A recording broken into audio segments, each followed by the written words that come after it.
Hey everyone, welcome to Sevilla, Spain. We are meeting up with Patty and Jeff, two retired travelers that started traveling the world recently on Social Security. They're a couple of our long-term viewers, and they reached out to us through our Facebook group to let us know that they were in the region that we were traveling. So we decided to swing in to have lunch with them and do an interview and get to know them a little bit. So stick around and get to know this interesting couple that just embarked on their world traveling adventure living on Social Security.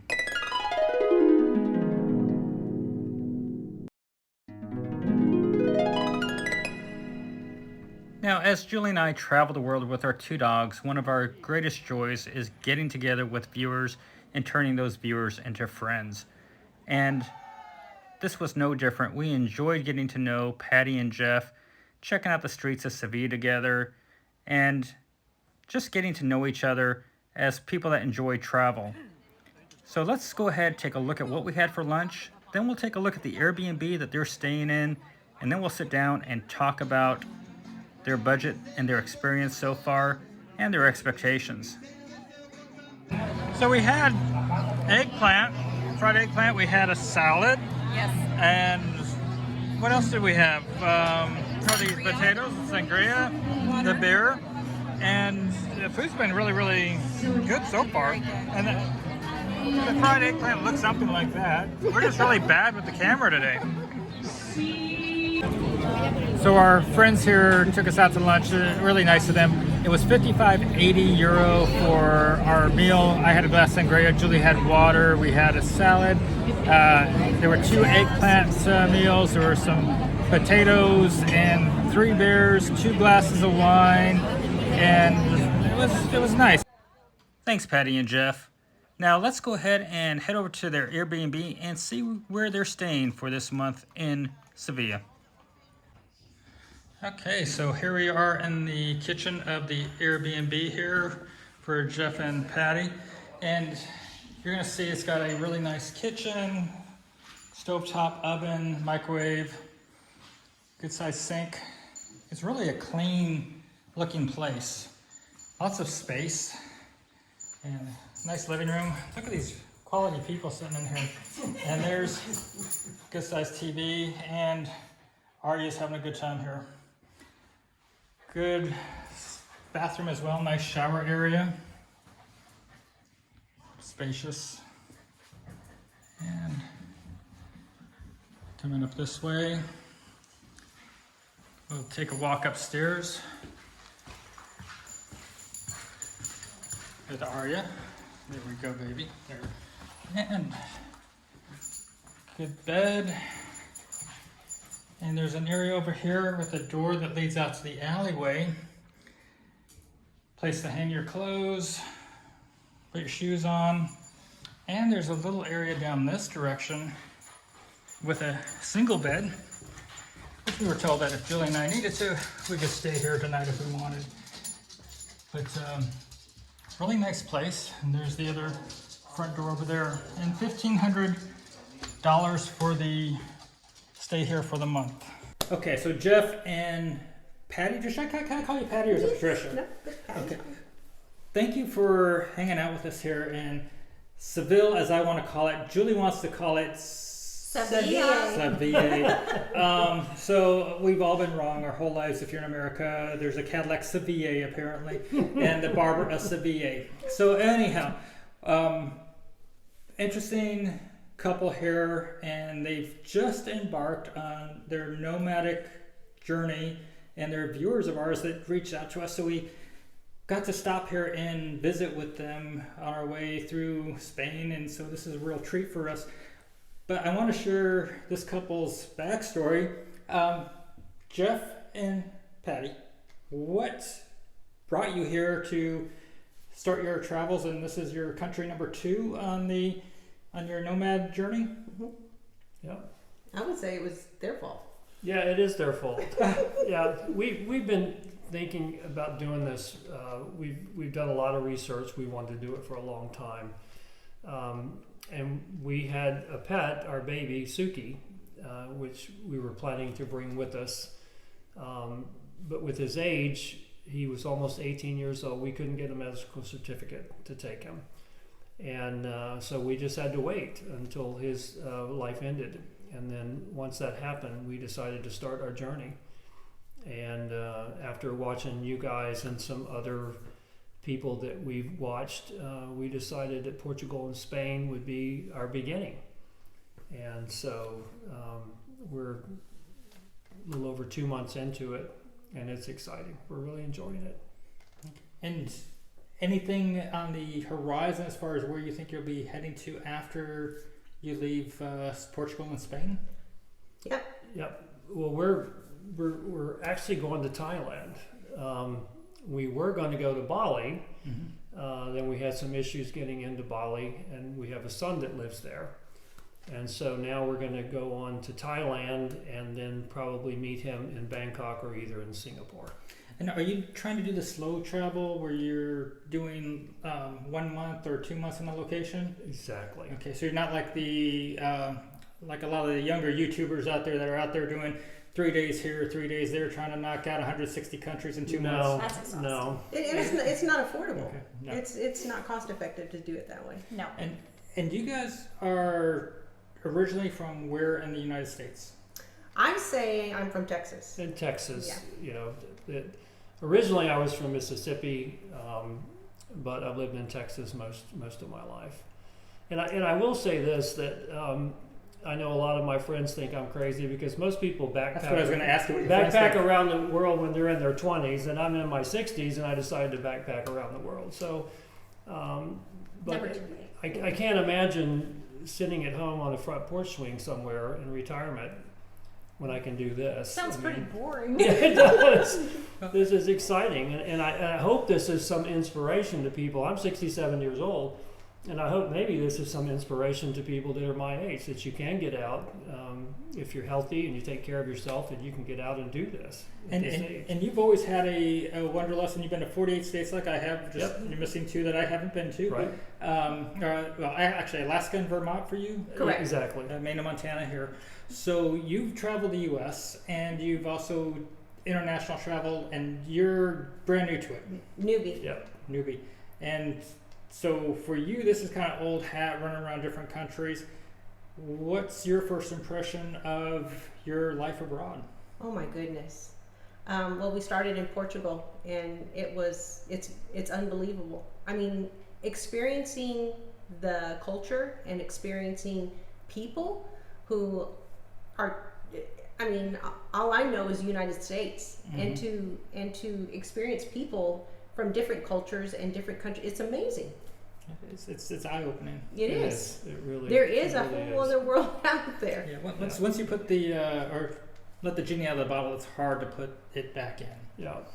And so the wonderless always keeps Julie and I going, wondering what's around the next corner, where do we want to go next? And we sometimes toy with the idea of slowing down or stopping or settling down, and we play with different ideas. But there's always that. But we haven't gone here yet, and we haven't seen this yet.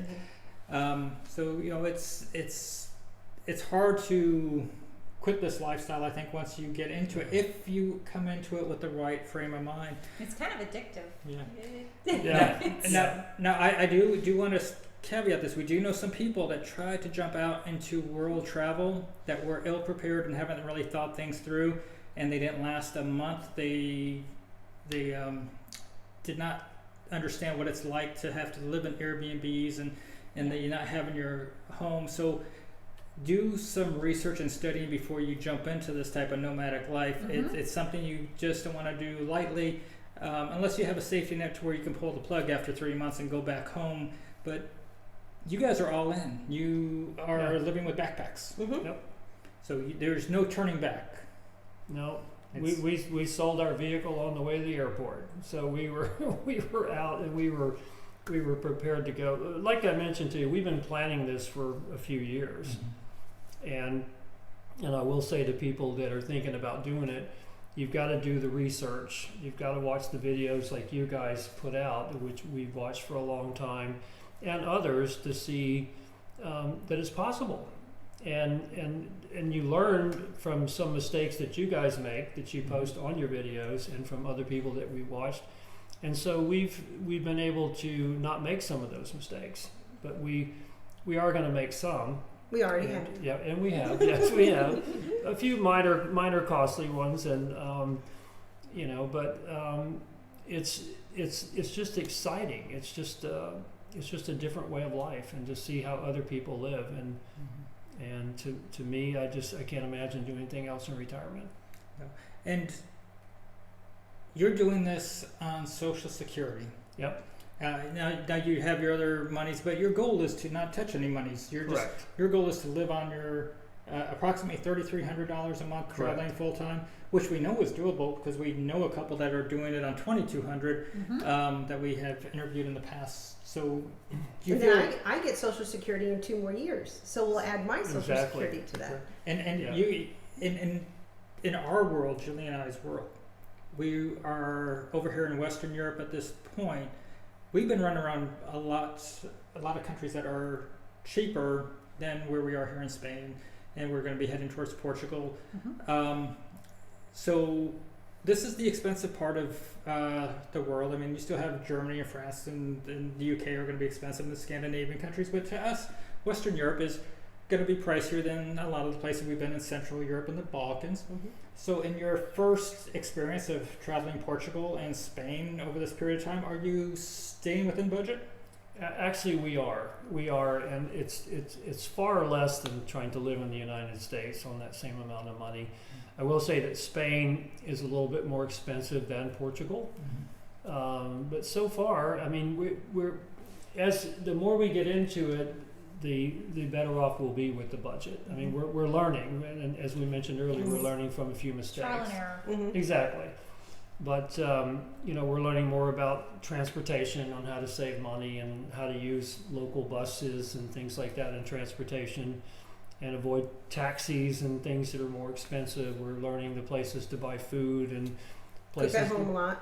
Yeah, exactly. And but we are able to go out and spend a little bit of money going out, and so it's taken us a little bit of time, but we see it that it's going to work within that budget. And we also, I just wanted to add that we know it's going to be more expensive in Western Europe, and we plan for that. We're going to spend more there, but we're going to try to balance it out with staying places in Eastern Europe and other places that are going to be less expensive. Yeah. Portugal, you were in. Where were you in Portugal? Where did you stay? We started in Lisbon. We were 5 days in Lisbon, and then we went down to Albufeira. We were there for 10 days, and then we went to Lagos for 20 days. Okay. Yeah. So your month in Portugal, what were your approximate totals for these 3 stays that you had in Portugal? Approximately 3,000, I'd say, maybe 3,100. We just started, or she just started keeping meticulous records of it, so we can stay on top I know of the it. feeling. You're right, exactly. I would say that if we had chose to stay in one place For 1 month. for 1 month, Mhm. it would have been very cost effective because you get that break on your Airbnb. Right. Sometimes 40 to 60%. Correct. Yeah. I like the idea that we're getting your first month budget there because not to say you're newbies, but you're newbies. So you're learning off of what you've seen either from our videos or what your research is, and if you're going to make mistakes, you typically are going to make them early on in your travels. So Right. if your first month was at 3,000, you'll probably be able to hone your skills a little bit more going forward to figure out how to even get more cost effective. Well, and if they did that at 3,000 with three different stays, that's outstanding. Right. And one of the advantages, I think, is that we're kind of in the off season.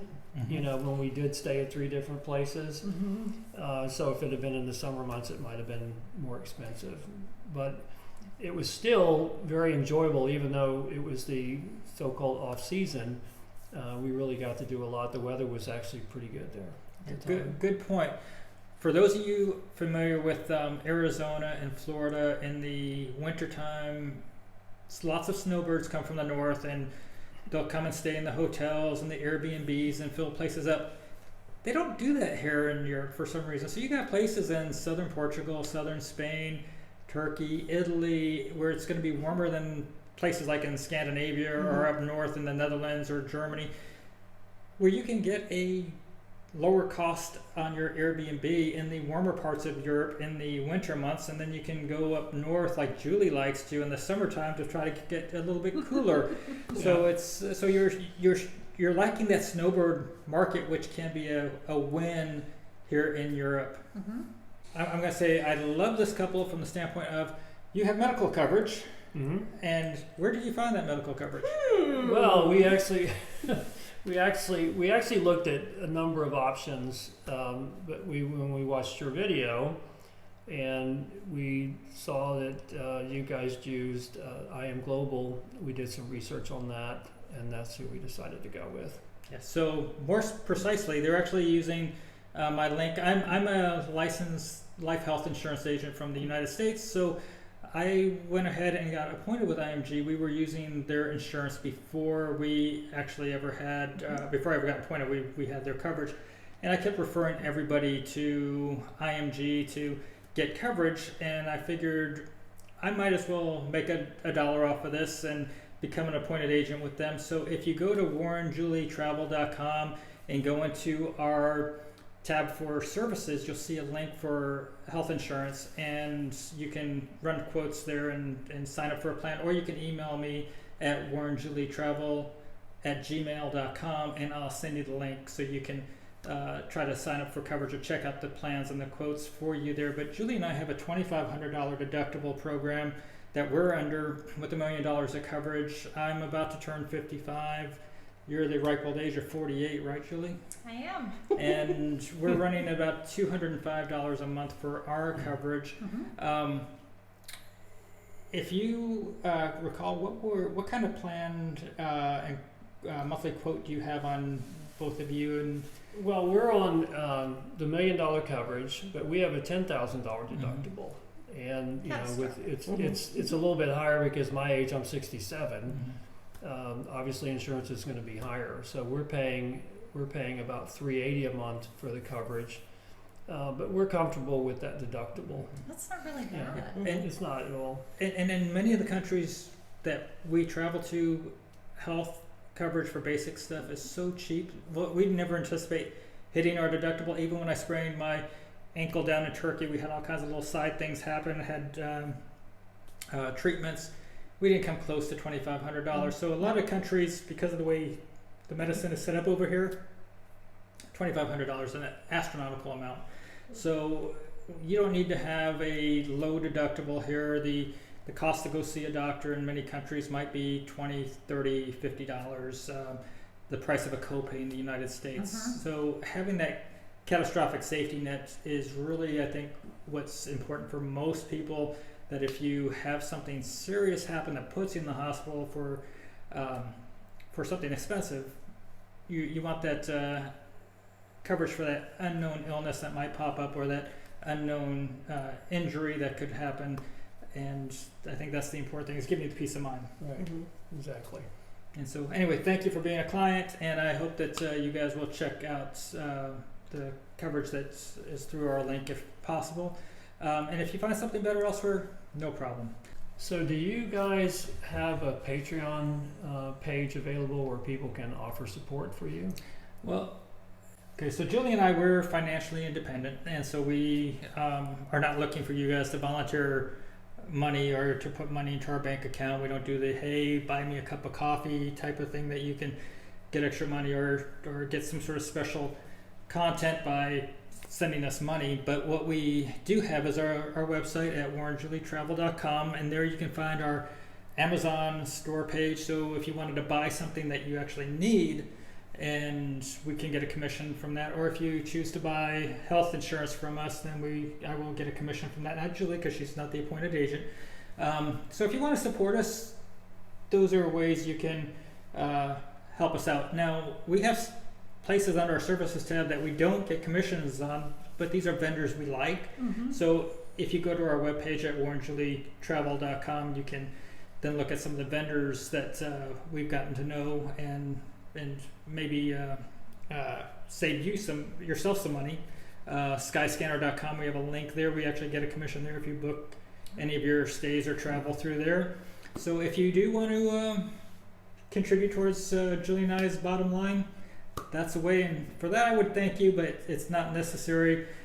Just try to watch a commercial on the YouTube now and then. That's helpful.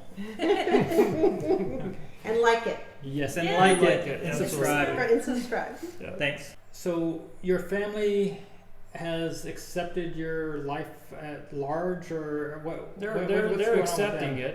it. It's probably taken a little bit. It's a process. Right. Yeah. No. It's like I said earlier. They think, well, you're retired. You're supposed to retire and stay somewhere, and and not go backpacking around the world. And so it's taken them a little bit of time to get used to that. We all have different ideas of what we want our life to be, and it's hard Yeah. for some people. Yeah. Yeah. And grandkids? We have 3 boys and 3 grandsons. And So- they're all in, well, 2 sons and 3 grandsons are in Texas and 1 son in Bali. Yeah. Okay. So you have 1 international grandson. Yes. So, because a lot of people are like, well, I would love to travel, but I'm afraid of leaving my grandkids, or I can't leave my family. And you're at peace with being able to see them on times when they can come visit, or you go back to the States on occasion? Yeah. I mean, in reality, even when we do go back to the States to visit them, they still have their lives going on. Yep. So it's not like you're going to see them every day. It's just life is just happening, and we see them when we can.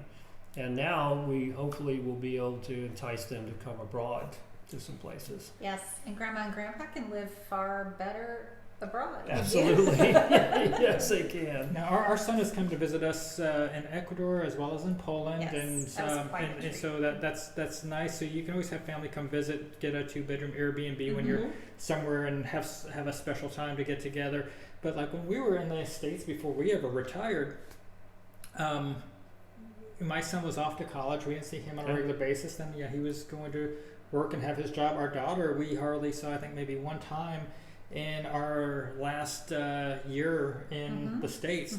So were we going to just maintain a home there just in case somebody wants to pop in and visit? No. So it's easier to have them come visit and even buy them a plane ticket and come over and hang out. Yeah.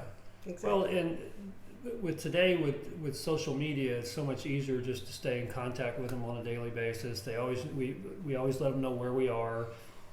If something happens, they're able to find out or get in touch with us. So. And your exotic pictures, you know. I mean, Yeah. come on, they get to say, "Look where my grandparents are." Yeah, and you can do live videos with them and things like that that you couldn't do not too long ago. FaceTime and Zoom. Yeah. And Different world than it was back in the days when we Definitely. were younger, and when it would take a week and a half for mail to get across the Atlantic, and there was no such thing as email or video chats. So any words of encouragement or inspiration or anything you can think of to tell the viewers that might be sitting on the fence of whether or not this is something for them? Don't let age be a factor. I'm living proof that at 67 you can start this journey, and I'm excited about it, and I think that people should be able to do it. Don't let age get in the way of doing it. And in case you guys are unaware, Julie and I, we've been traveling now full time for about 3 years, and on one of our international living videos we recently released our full budget for our expenses over a 2.5 year period at that time when we made this video. What was our monthly average that we came in at as we travel with our dogs? I believe it's about 2,700. That was if you don't have a car and you don't have dogs. But our overall costs were about $3,300 a month, which you may come in lower because you don't have the same demands we have for our Airbnbs. But we also travel by car, which sometimes can be more expensive than taking cheap flights around. So I think we just traveled through Europe and had $105 in toll roads going through France. No, 105 euros. 105 euros going through France on toll roads. So our budget and their budget, I think, is doable for most people. And we've had friends doing this and much less at 2,200 by being more stationary and not having all the same demands that we have, and not needing as large of an Airbnb or the types of things that we need, such as a kitchen and internet and place to park and washing machine. So depending on your demands, you can find an Airbnb cheaper, cut the cost there. You can fly without dogs or travel without dogs and go cheap Wizz Air $20, $30 tickets places. Yep. So And bus travel. We've traveled by bus 3 different times, and they're actually luxury buses. They're very very nice, and $20 to $25 a trip per person. And your luggage, you have your small backpack and a large backpack. Right, and that's it. Each. So we've watched so many videos of travelers that start out with all this luggage, and then it just whittle it down. They get a little bit less, and eventually they get down to either one carry-on or one backpack. Yep. But we've seen so many people start out just taking so many things that they don't really need. It's true. They don't think they can buy them in other countries. Right. Oh, I can't buy Right. conditioner in the next Right, country. Yes, right. you can. Yeah, well, our first trip, we had the bottles of shampoo and the conditioner. Yes. We had the baggie, and we had to make sure we could get through customs and all that. And then we finally got over here, and oh my God, there's shampoo and there's conditioner everywhere, and it's so much cheaper than anywhere else. So we not worried about just carrying all that stuff anymore. It's amazing. Well, Jeff and Patty, thank you for your time today here in Spain. Really a treat for us to get to hang out and get to know you and meet you. Likewise. We found out we've got a lot in common, and we're going to look forward to staying in touch with you guys for years to come. And this will just be the first time of many, hopefully, future interactions. Absolutely. I can say it's an honor and a privilege Oh, to thank have yes. the 2 of you. Absolutely. No, it's all our honor and Yes. privilege. So. Thank you. So everybody, just as a reminder, Julie and I, we're traveling the world with our 2 dogs. We're trying to see what it's like to live in other countries, other places. We're trying to share our experiences and expenses with you. So we hope you're going to subscribe. Give this video a like. And until next time, have a great day, everybody. Bye-bye. Ciao. Ciao.